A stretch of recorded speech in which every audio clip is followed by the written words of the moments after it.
जय हिंद दोस्तों, स्वागत है आपका मैथ्स मैजिक क्लासेस पे। तो दोस्तों, राष्ट्र स्वास्थ्य विभाग की तरफ से एक नोटिफिकेशन जारी किया गया है जो कि भर्ती से रिलेटेड है। ठीक है, ये क्या है इसके बारे में फुल नोटिफिकेशन देखते हैं। ये शॉर्ट नोटिस भी जारी किया गया है। राष्ट्र स्वास्थ्य समिति बिहार, विज्ञापन संख्या 9/2025 है, विज्ञापन नंबर है ये। ठीक है, लैब टेक्नीशियन रिक्त पदों के विरुद्ध ऑनलाइन आवेदन आमंत्रित किए गए हैं। कुल पद आपका 1,068 पद है, जिसमें कि आप लोग देख सकते हैं। आखिरकार इसका कैटेगरी वाइज क्या होता है, तो वीडियो पे आप लोग बने रहिए, कैटेगरी वाइज जल्द पता चल जाएगा। ठीक है, इच्छुक जिला चुनने के ऑप्शन है इसमें। आप जिला चुन के भर सकते हैं, किस जिला आपका आसपास है उस जिला से आप फॉर्म फिलअप कर सकते हैं। और 3 साल की अवधि के लिए पदस्थापन क्या है, क्या है ये पूरा डिटेल्स हम देखते हैं। ऑनलाइन बात कर लेते हैं, शुरुआती कब है इसका, तो 1 सितंबर से आपका ऑनलाइन डेट स्टार्ट है और 15 सितंबर तक आपका लास्ट डेट है। मात्र 14 दिन दिया गया है, तो आप लोग विलंब ना करें। आखिर इसमें क्या एज क्या रहने वाला है, A to Z इस वीडियो में फुल नोटिफिकेशन जारी हो चुका है। एज क्या रहने वाला है, रिलैक्सेशन क्या इसमें आने वाला है, क्वालिफिकेशन क्या होने वाला है, सिलेबस क्या होने वाला है, आखिर एग्जाम ऑनलाइन होगा या ऑफलाइन होगा, तो A to Z इन्फॉर्मेशन इससे हम प्राप्त करेंगे अभी। तो आप लोग वीडियो को लाइक कर दें, यदि पसंद आ रहा है तो शेयर जरूर करें। जो न्यू बच्चे जो लैब टेक्नीशियन के लिए वो फॉर्म फिलअप करना चाहते हैं तो उसके लिए शेयर कर दें। चलते हैं फुल नोटिफिकेशन।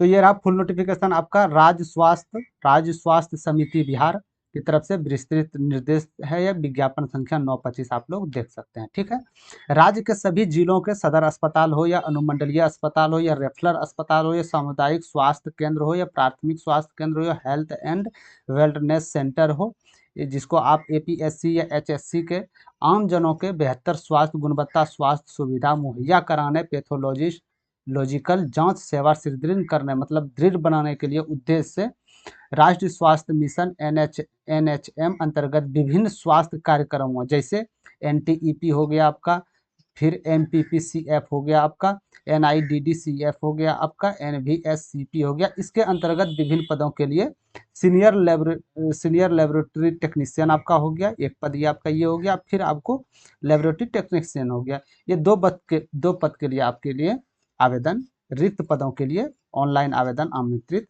किए जाते हैं। ठीक है, अब सीट पे चर्चा कर लेते हैं। आखिर सीट क्या है, पदनाम आप देख सकते हैं, ये आपका पदनाम होगा, कार्यक्रम का नाम हो गया UR EWS SC ST EWS BC WC। और ये बात याद रखिएगा, 35% महिलाओं के लिए, 4% दिव्यांग, 2% स्वतंत्रता सेनानी जैसे पोता पोती नातिन नतनी को दे आरक्षित सहित है। ठीक है, सबसे पहले बात कर लेते हैं सीनियर लेबोरेटरी टेक्नीशियन की। NTEP के कार्यक्रम के अंतर्गत आता है ये। इसमें UR का 3 सीट देखने को मिल रहा है आपका, EWS का 1 सीट है, SC का आपका 1 सीट है, इसमें ST का एक भी सीट नहीं है, EBC का आपका 1 सीट है और बाकी बात BC का 1 सीट है और WBC का 0 सीट है। और ये जो आपका है कुल पद 7 है इसमें। कौन, सीनियर लेबोरेटरी टेक्नीशियन में कुल पद 7 है। इसका शिक्षित योग्यता क्या चाहिए, आपका शिक्षित योग्यता आप यहाँ देख सकते हैं, MSc मेडिकल मार्कोबायोलॉजी होना चाहिए। ये सब में डिग्री आपके पास DMLT के अंतर्गत आना चाहिए। एंड यदि वो नहीं है तो 2 years work experience and TB laboratory test, ये आप नोटिफिकेशन देख सकते हैं यहाँ पे जो जो आपका क्वालिफिकेशन है। ठीक है, यदि ये भी नहीं है तो BSc होना चाहिए माइक्रोबायोलॉजी विथ DMLT या BSc होना चाहिए आपको बायोटेक्नोलॉजी विथ DMLT या BSc बायोकेमिस्ट्री से अनुसार। ये जितना भी डिग्री हैं, आप यदि आप इस सबसे आप डिग्री हासिल किए हुए हैं तो आप इसमें फॉर्म फिलअप कर सकते हैं। किसके लिए, तो सिर्फ इसके लिए, जूनियर लेबोरेटरी टेक्नीशियन के लिए। ठीक है, आगे की ओर चलते हैं। यदि ये भी नहीं है तो आपके पास 3 इयर्स का work experience TB laboratory test माइक्रो ट्रियम का होना चाहिए। ये सब आपका ड्रग्स हो गया, ये सब टेस्ट लाइन, ये सब में मतलब एक्सपीरियंस आपका 3 साल का होना चाहिए, तो फॉर्म फिलअप कर सकते हैं। ये तीन एजुकेशन में, 4 एजुकेशन में कोई एक आपका है तो आप इसमें फॉर्म फिलअप कर सकते हैं। सीट इसमें बहुत ज़्यादा ही कम है, सीनियर लेबोरेटरी का दोस्त मेरे सीट कम ही आता है। ठीक है, अब दूसरा बात कर लेते हैं। दूसरा पदनाम क्या है आपका, लेबोरेटरी टेक्नीशियन का है। लेबोरेटरी टेक्नीशियन का है। इसका कार्यक्रम के अंतर्गत NTEP हो गया, NPPCF जो आपको यहाँ ऊपर में बताए गए थे कितने पोस्ट पे यहाँ दिए गए हैं, मतलब स्वास्थ्य सेवा को ये देख रहे हैं यहाँ पे, NTEP हो गया, NIDDEP हो गया, ये सब के लिए सबसे ज़्यादा सीट आपको वहीं से आपको लेबोरेटरी टेक्नीशियन में देखने को मिलेगा। ठीक है, तो इसका हम बात कर लेते हैं क्या है ये टोटल। आप देख सकते हैं कार्यक्रम का नाम यहाँ दिया गया है। टोटल आपका ये यूआर में एनटीईपी में 87 सीट है, इसमें 21 सीट, एससी में 28 सीट है, एसटी में 4 सीट है, ईबीसी में 43 सीट है, बीसी में 10 सीट, डब्ल्यूबीसी में 14। टोटल कुल सीट की बात करें 207 है सिर्फ एनटीईपी के। और बाकी बात आप यहाँ देख सकते हैं, ब्लड बैंक है, यहाँ आरटीपीसीआर लैब हो गया, एचडब्ल्यूसी हो गया, ये सब आप देख सकते हैं, जिसमें आपका कैटेगरी वाइज है। कैटेगरी वाइज आप देख सकते हैं, इसमें काफ़ी एचडब्ल्यूसी का अच्छा खासा सीट निकल के आ रहा है। इसमें 690 सीट, टोटल सीट की बात करें 1068 सीट है, ठीक है। तो ये आप देख सकते हैं, उतना यदि बताना शुरू करें एक एक पे वीडियो बहुत लंबा हो जाता है मेरे दोस्त, तो इसीलिए आप लोग यहाँ पे इसका देख सकते हैं, ठीक है। इस पे ध्यान दीजिएगा आप। 35% 4% जो आपको पहले भी बता दिए, इसको आरक्षण है, पोता पोती नाती नतनी जो भी है, ठीक है। अनिवार्य शैक्षिक योग्यता इसके लिए क्या होगा, कुल पद आपको बता दिया 1068, इसमें कुल पद निकल गया, लेबोरेटरी टेक्नीशियन में निकल के आ रहा है, और सीनियर लेबोरेटरी टेक्नीशियन में जो है उसमें 7 पद कुल था, ठीक है। इसका क्वालिफिकेशन शैक्षिक योग्यता क्या होनी चाहिए, इंटरमीडिएट 10+2, यदि फिजिक्स केमिस्ट्री और बायो से हैं तो आप इसमें एलिजिबल हो सकते हैं। The above qualification shawl be following bye bachelor and medical laboratory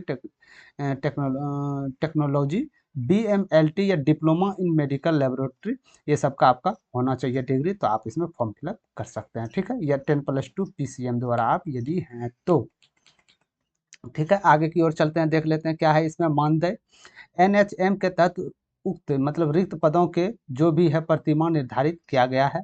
आखिर इसका सैलरी क्या मिलने वाला है, तो पद पद का नाम यहाँ देख सकते हैं। इसका सैलरी का बात कर लेते हैं, सैलरी क्या रहने वाला है इसका। तो सीनियर आपका सीनियर लेबोरेटरी टेक्नीशियन जो है, इसका सैलरी आपको 24,000 प्रति माह बेसिक पे दिया जाएगा आपको। इसमें बढ़ भी बढ़ेगा, इसमें 100% बढ़ेगा आपका, इसमें ये आपका बेसिक पे है, 24,000 बेसिक पे है।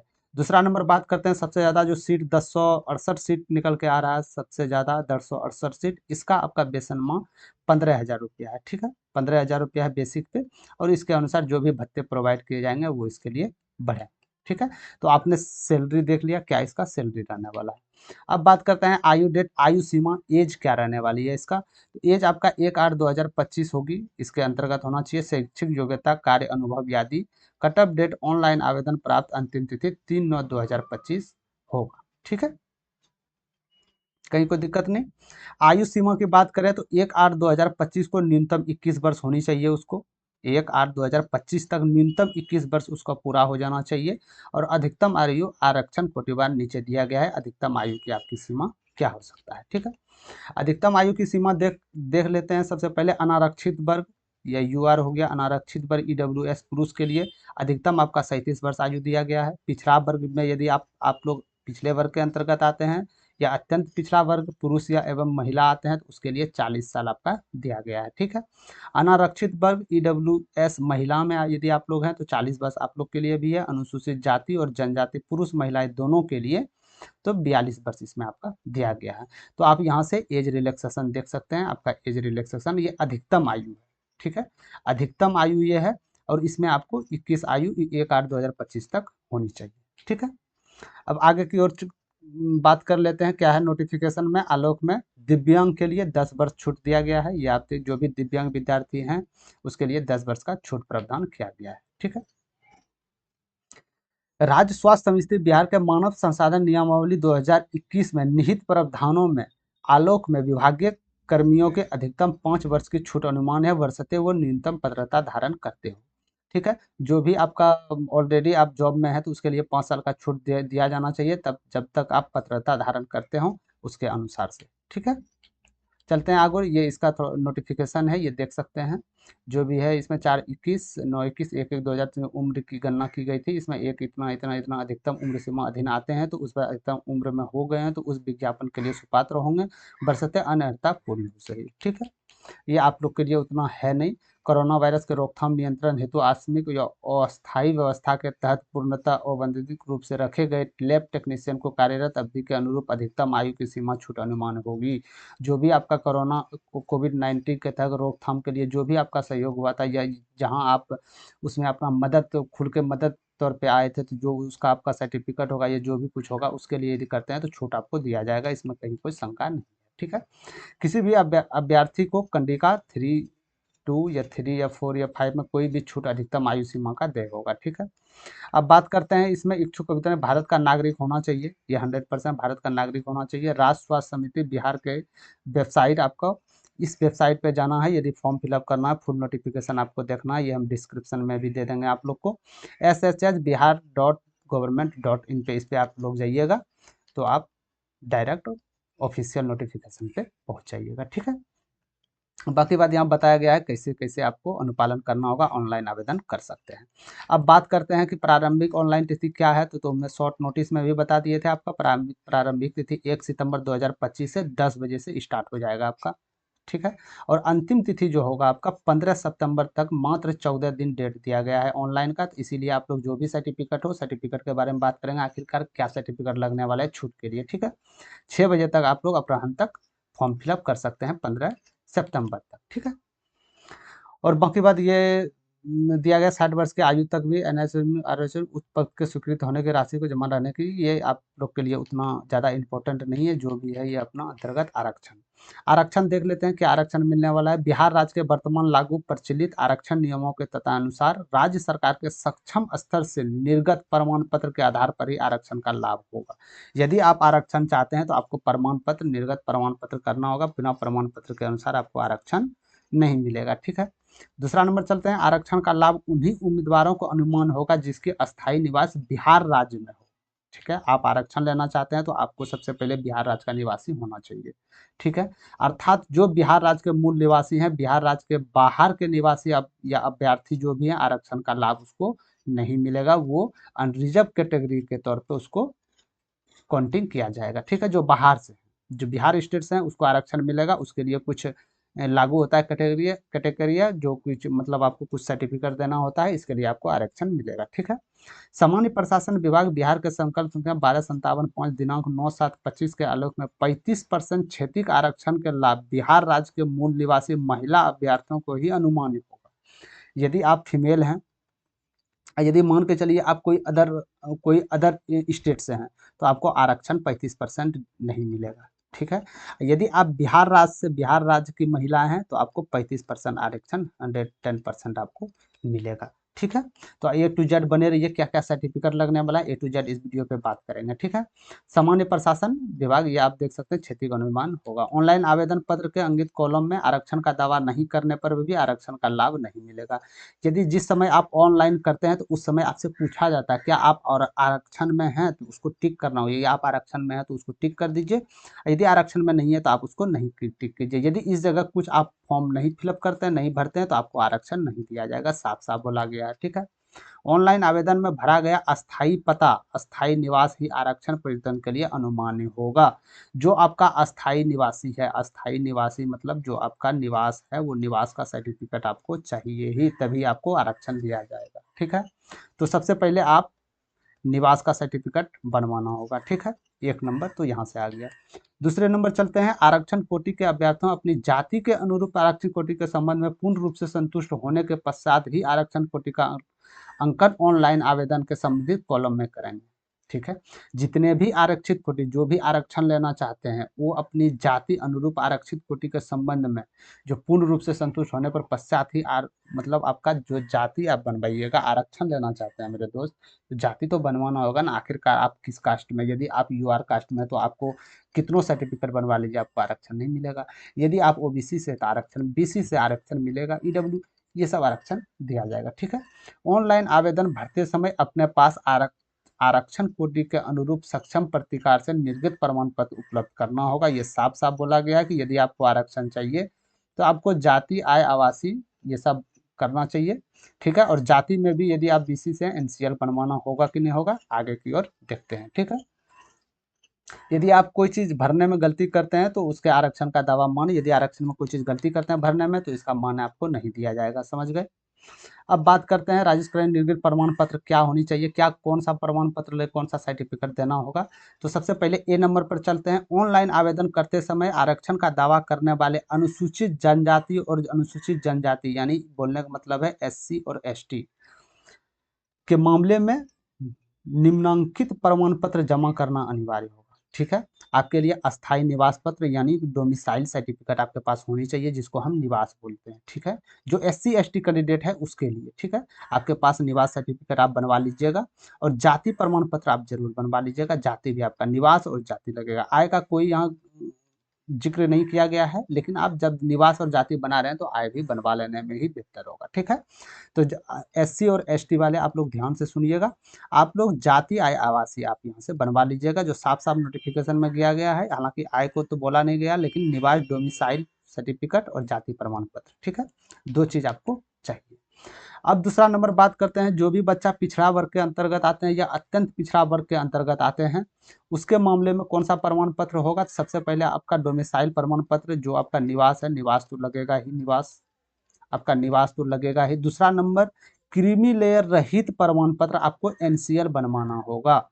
यदि आप NCL नहीं बनवाते हैं तो आपका वैकेंसी, आपका जो है छूट जो है, आपको छूट नहीं दिया जाएगा, तो आपको NCL बनवाना होगा। एक इसका सर्टिफिकेट बनता है NCL, एक बनता है CL। CL मतलब हो गया क्रीमी लेयर, NCL मतलब हो गया non creamy layer.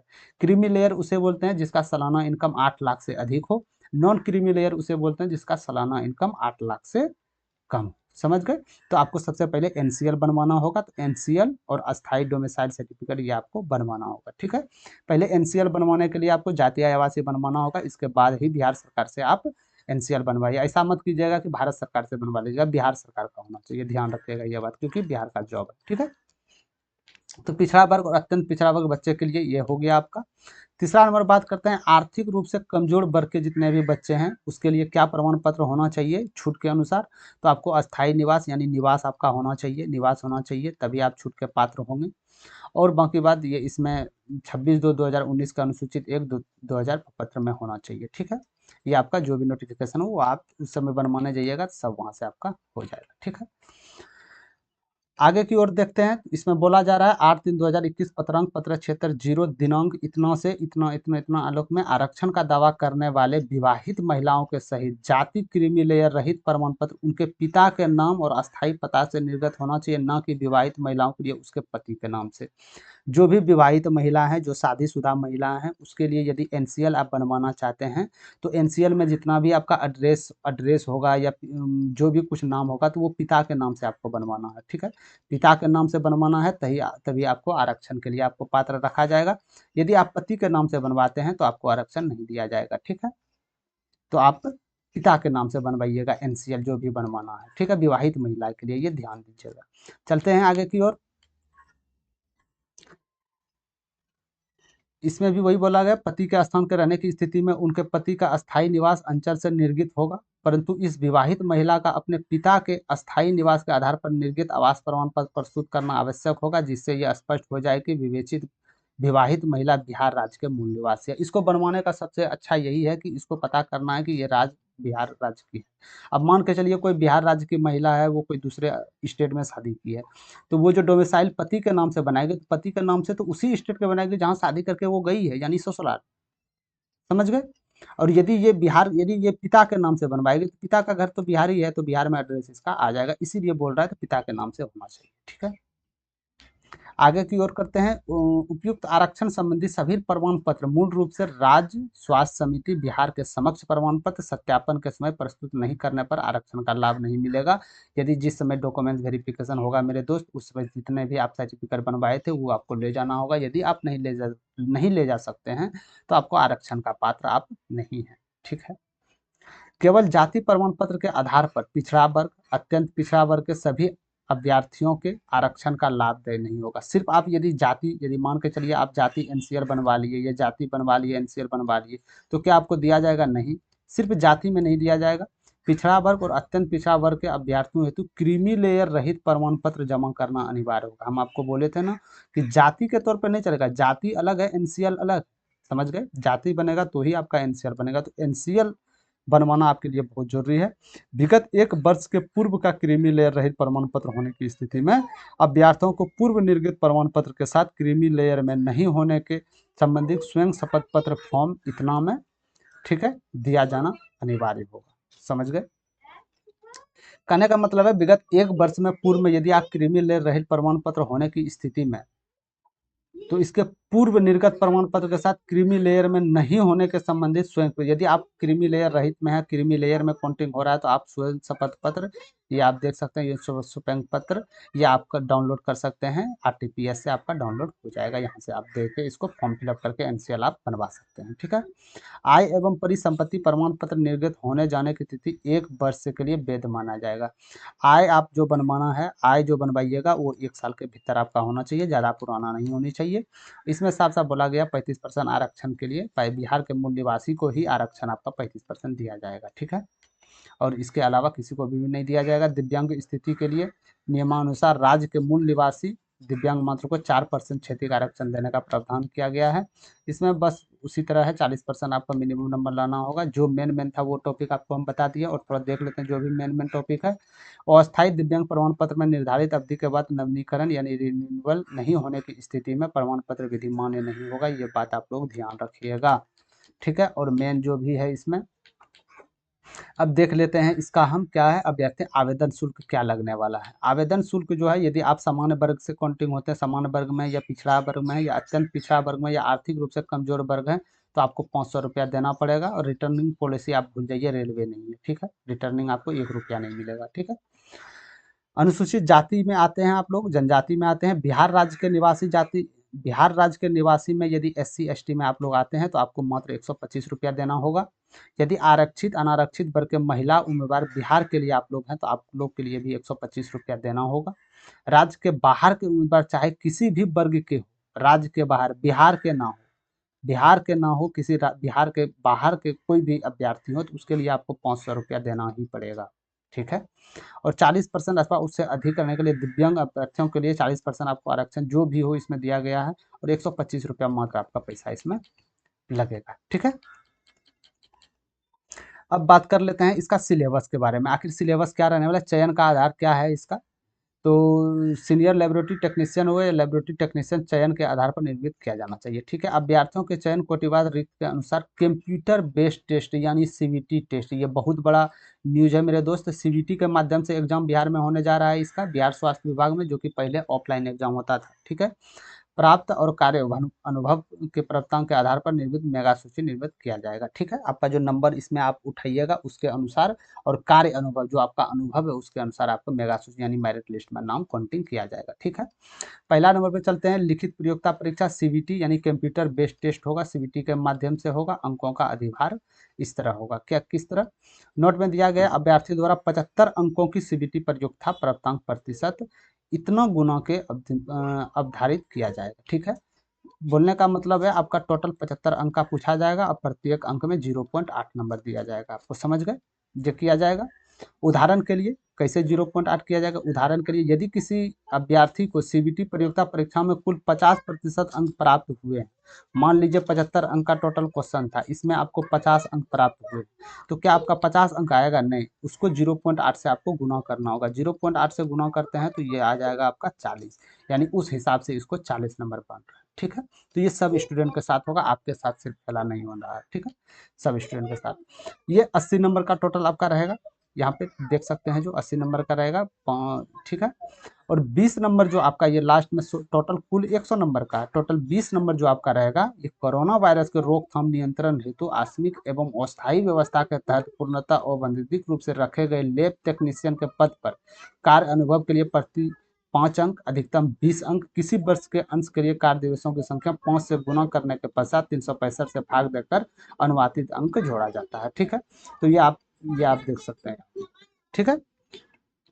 Total 100 number यहाँ देख लीजिए, टोटल 100 नंबर आपका प्रश्न रहेगा। ठीक है। आगे की ओर चलते हैं। प्रतियोगिता परीक्षाओं के प्रश्न पत्र हिंदी अंग्रेजी भाषा में कुल 75 अंकों का होगा, जिसमें बहुविकल्पीय वस्तुनिष्ठ यानी ऑब्जेक्टिव प्रकृति का 75 प्रश्न होंगे, जिसका प्रत्येक प्रश्न 1 अंक का होगा।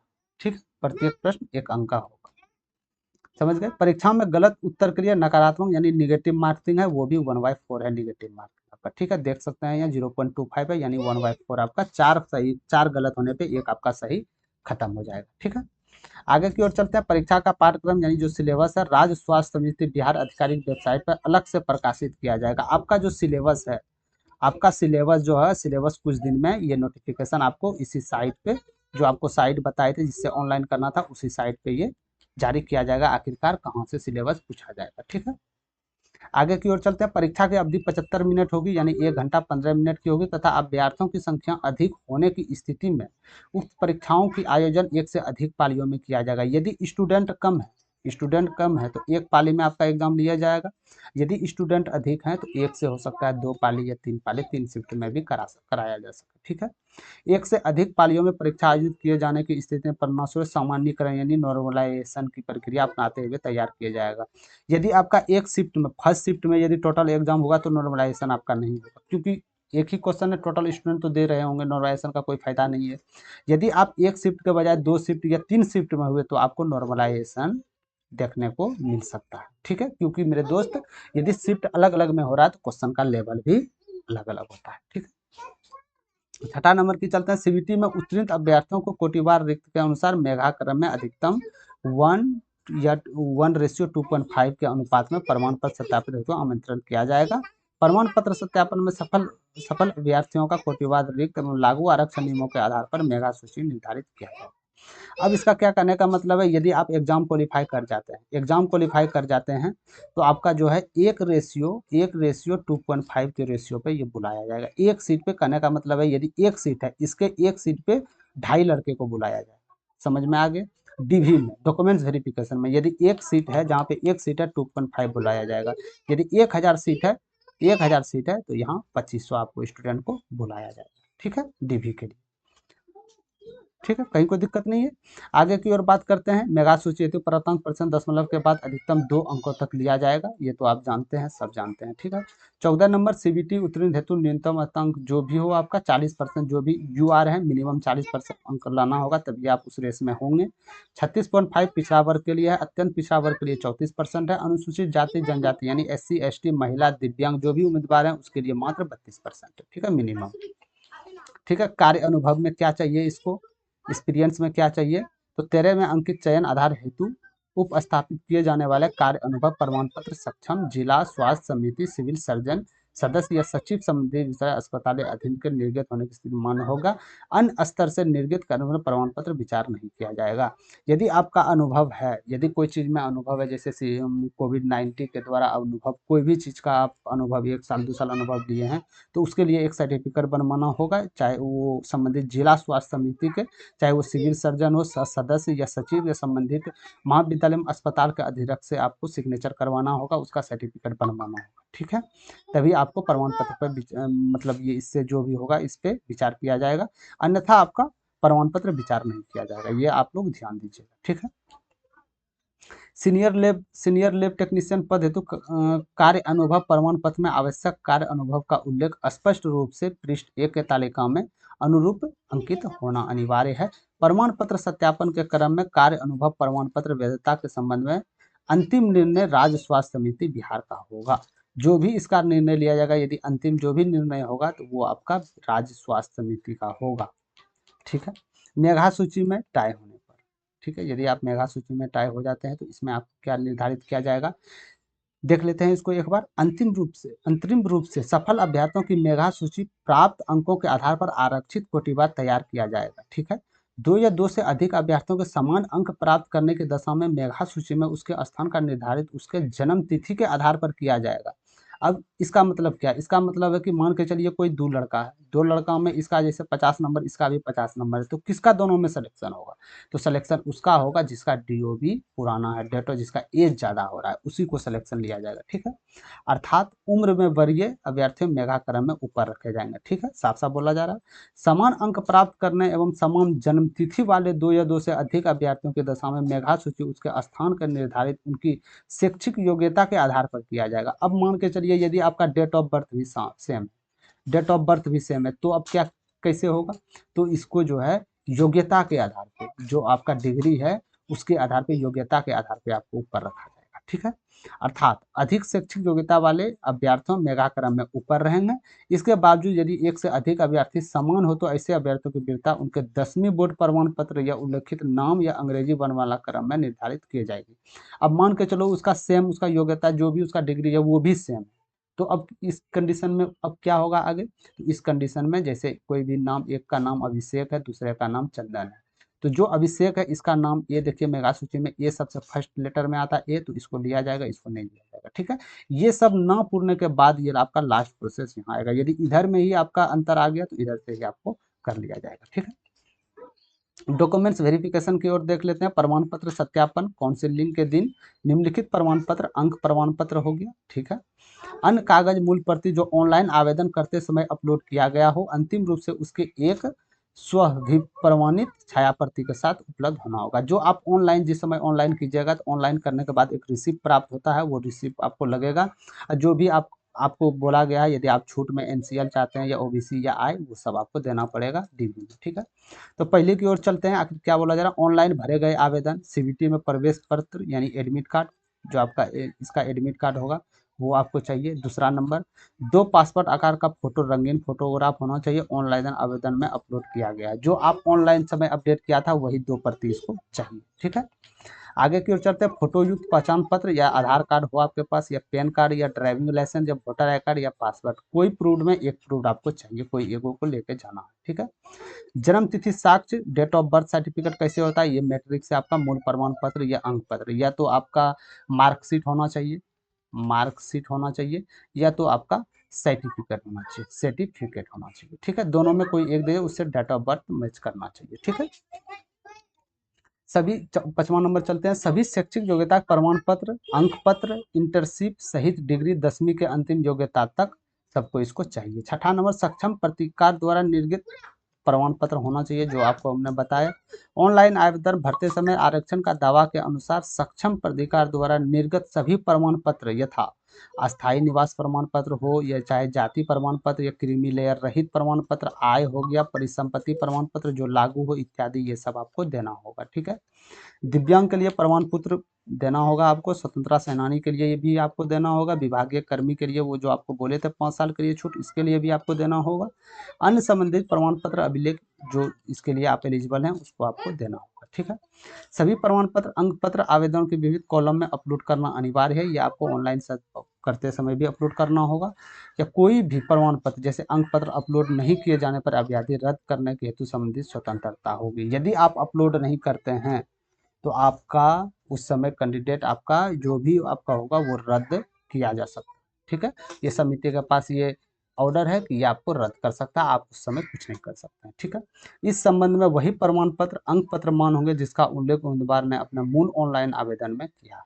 ठीक है, जैसा आपका ऑनलाइन में जो आप किए थे, जो आप सर्टिफिकेट दिए थे या जो भी आप जाति दिए थे, आय दिए थे, बस वही आपको ले जाना है।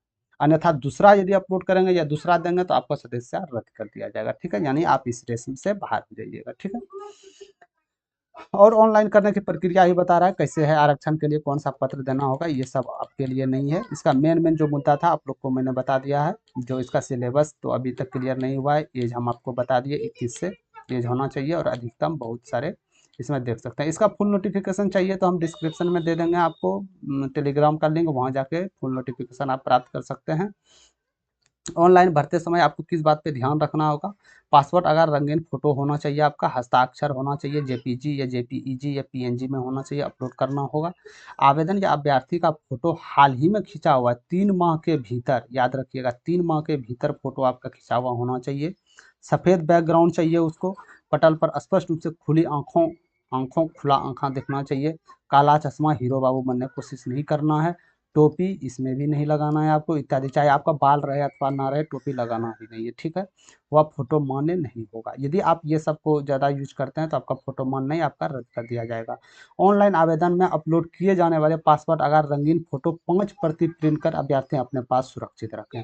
जो आप फोटो वहाँ दीजिएगा, जो फोटो वहाँ लगेगा आपका, इसका 5 प्रति फोटो जो है वो आपके पास रखना होगा, ये आपका कभी भी काम डीडी के समय लग सकता है। ठीक है, सुरक्षित रखेंगे ताकि प्रमाण पत्र सत्यापन के समय या ताकि डॉक्यूमेंट्स वेरिफिकेशन के समय इसके बाद राज्य स्वास्थ्य समिति बिहार द्वारा मांग किए जाने के अभ्यर्थियों को प्रस्तुत कर सके। ठीक है, इसीलिए रखा जा रहा है क्योंकि जब से वहाँ डॉक्यूमेंट वेरिफिकेशन में जाइएगा तो जो जो मांगेगा तो वो आप इसको दे सकते हैं। ठीक है, तो ये इसका जो भी नॉर्मल फॉर्मेलिटी है ये इसको पूरा कर रहा है। ईमेल आईडी एसएमएस पे होगा, ये तो सब जानते हैं। आवेदन करने। ऑनलाइन आवेदन समर्पित पश्चात इतने ऑनलाइन सत्यापन, ये तो नॉर्मल सी है, ठीक है।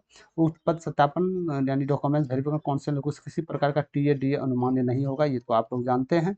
आवश्यकता अनुसार विभिन्न पदों की रिक्तियां संख्या घट बढ़ सकती है, वैकेंसी आपका बढ़ भी सकता है घट भी सकता है, इसमें कोई विशेष बात नहीं है, ठीक है।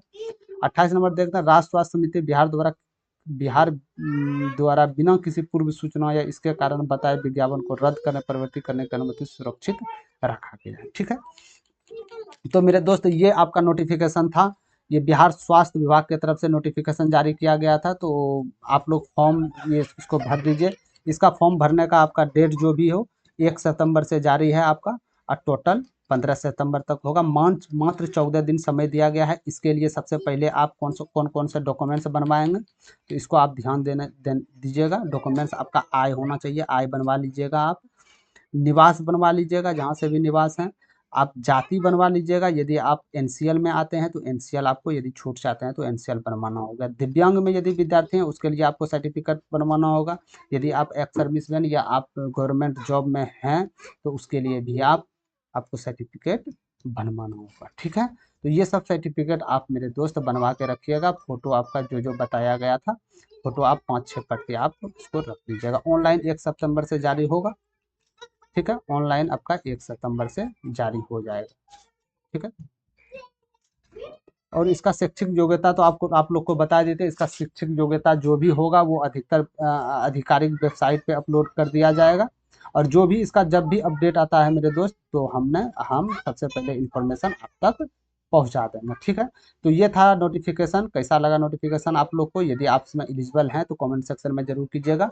सबसे अच्छा पोस्ट ये आपका लाइब्रेरी टेक्नीशियन का है, ठीक है। 1068 सीट, काफ़ी ज़्यादा सीट निकल के इसमें आ रहा है।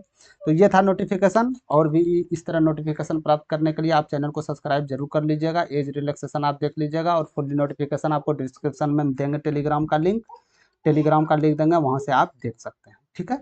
इसी तरह इंफॉर्मेटिव वीडियो या कोई भी नोटिफिकेशन, जॉब रिलेटेड नोटिफिकेशन के लिए हमारे चैनल को सब्सक्राइब कर लीजिए। पल पल का अपडेट आपको सबसे पहले मिलता रहेगा।